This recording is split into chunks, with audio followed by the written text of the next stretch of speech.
City ব্যাংকে account থাকলেই করতে পারবেন গুগল পে। তাই অ্যাকাউন্ট খুলুন আজই।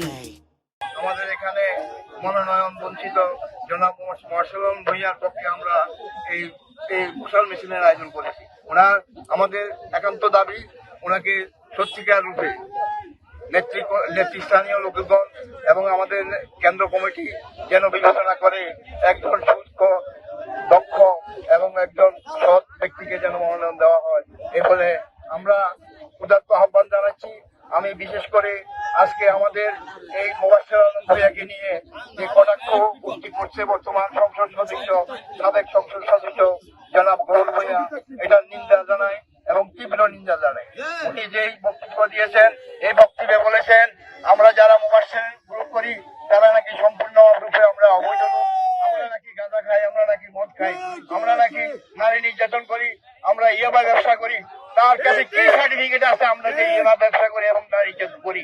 যদি কোনো প্রমাণ দিতে পারে, আমরা সাথে সাথে যদি কারোর বিরুদ্ধে সত্যিকার অভিযোগ দিতে পারে যে এই লোকটা গাঁজা করি, এই লোকটা মদ খায়, এই লোকটা নারী নির্যাতন করে, এমন কোন প্রমাণ যদি দিতে পারে, আমরা সাথে সাথে তাকে বিচারের আওতায় আনিয়ে দেব। এবং আজকে আমরা এই বক্তব্যের জন্য তাকে আমরা অত্যন্ত ঘৃণা করি এবং তীব্র নিন্দা করি।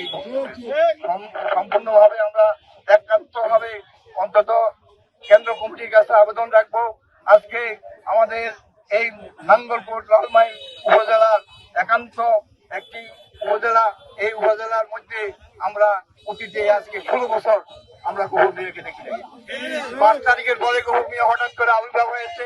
উনি 5 তারিখের পরে থেকে আজকে আমাদের এখানে আবির্ভাব হয়েছে, কিন্তু আমরা অতীতে ওনাকে দেখি নেই।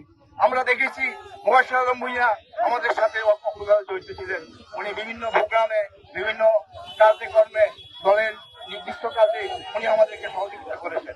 আমরা আশা করি আজকে কেন্দ্র কমিটি যেন আমাদের এই একজন সৎ যোগ্য ব্যক্তিকে মনোনয়ন দিয়ে আমাদের আশা পূরণ করে।